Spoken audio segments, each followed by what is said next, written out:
বন্ধুরা, তোমাদের জন্য আবার নতুন একটি ভিডিও নিয়ে আমি তোমাদের মধ্যে হাজির হলাম।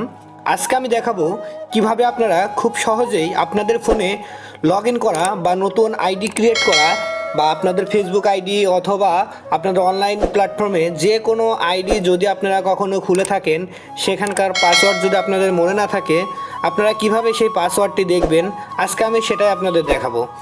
তো ধৈর্য ধরে ভিডিওটি দেখুন, শেষ পর্যন্ত দেখুন। হয়তো আপনারাও এরপর থেকে ভুলে যাওয়া পাসওয়ার্ড আর ফরগেট দিতে হবে না, আপনারা ঠিক সেটি এক ক্লিক দিয়েই দেখে নিতে পারবেন। তো চলুন কথা না বলে আমরা কাজে চলে যাই। সর্বপ্রথম আমরা আমাদের ফোন থেকে প্লে স্টোরে চলে যাব।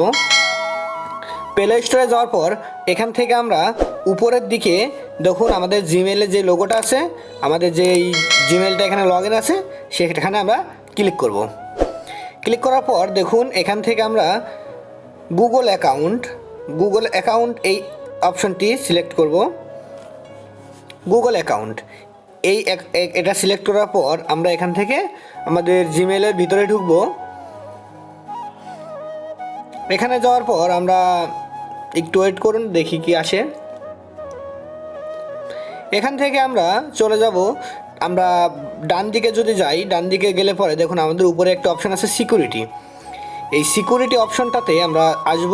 সিকিউরিটি অপশনটাতে আসার পরে আমরা নিচের দিকে স্ক্রল করব, আমরা নিচের দিকে যাব। নিচের দিকে গেলে পরে আমাদের দেখুন এখানে একটা অপশন আছে, সেটা হলো পাসওয়ার্ড ম্যানেজার। যে পাসওয়ার্ড ম্যানেজার যে অপশনটা আছে, এই পাসওয়ার্ড ম্যানেজারের মধ্যে আমাদের ফোনে আজ পর্যন্ত যত পাসওয়ার্ড আমরা সেভ করে রেখেছি, সকল পাসওয়ার্ড আমরা এখান থেকে দেখতে পারবো। তো কিভাবে দেখব দেখুন, আমরা এখান থেকে ফার্স্টেই ম্যানেজ পাসওয়ার্ড, এই ম্যানেজ পাসওয়ার্ডে আমরা ক্লিক করব। ম্যানেজ পাসওয়ার্ডে ক্লিক করার পর দেখুন আমাদের নিচে আমার ফোনে যত আইডি আজ পর্যন্ত ক্রিয়েট করা হয়েছে, সকল অ্যাকাউন্টের পাসওয়ার্ড এখানে দেখা যাচ্ছে, সবগুলো অ্যাকাউন্টের নাম এখানে চলে আসছে। এখান থেকে আমরা কিভাবে পাসওয়ার্ড খুব সহজে দেখব। তো দেখুন, আমি যদি এখান থেকে আমার ফেসবুক পাসওয়ার্ড দেখতে চাই, তাহলে আমি আমার facebook.com লেখা আছে, আমি এটার উপরে ক্লিক করব। এখানে ক্লিক করার পরে আপনাদের ফোনে যে সিকিউরিটি যদি পাসওয়ার্ড দেওয়া থাকে পাসওয়ার্ড দেবেন, অথবা আপনাদের যদি ফিঙ্গার দেওয়া থাকে ফিঙ্গার দেবেন। দেওয়ার পরে আপনারা দেখুন ফোনের ভিতরে চলে আসার পরে ঠিক এরকম একটা ইন্টারফেস পাবেন। এখানে দেখুন আপনার উপরে নাম্বার দেওয়া আছে এবং নিচে পাসওয়ার্ড আছে।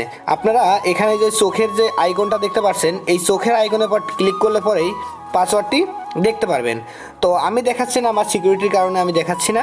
তো আপনারা চাইলে খুব সহজে এখানে ক্লিক করলে পরেই এটা দেখতে পারবেন। এবং এই ধরনের যদি আপনাদের সেভ থাকে, তাহলে আপনাদের আইডিগুলো একটু রিস্কের মধ্যে থেকে যায়। তো আপনারা যে কাজটি করবেন, এখান থেকে দেখুন কপি অপশন আছে, এই পাসওয়ার্ডটি কপি করে নেবেন। কপি করে নেওয়ার পরে এখান থেকে আপনারা যে কাজটি করবেন, দেখুন ডিলিট অপশন আছে, এখান থেকে আপনারা আইডিটা ডিলিট করে দেবেন। ডিলিট করে দিলে পরে দেখুন এখান থেকে ডিলিট করে দিলে আপনার আইডিতে অন্য কেউ কখনোই প্রবেশ করে পাসওয়ার্ড দেখতে পারবে না এবং আপনাদের আইডিটা অনেক সিকিউর থাকবে। যখন আপনি আপনার পাসওয়ার্ডটি দেখে নেবেন, তখন আপনি চাইলে যে কোনো জায়গাতে নোট করে রেখে আপনার আইডিটা আরও সিকিউরিটি বৃদ্ধি করতে পারেন। তো বন্ধুরা, যদি আপনাদের এই ভিডিওটি ভালো লেগে থাকে, তাহলে অবশ্যই ভিডিওটিতে একটি লাইক দেবেন এবং চ্যানেলটি সাবস্ক্রাইব করে দেবেন, যেন আপনাদের জন্য নতুন নতুন ভিডিও নিয়ে আমি আবার হাজির হতে পারি। আজ এ পর্যন্তই, ভালো থাকবেন আপনারা।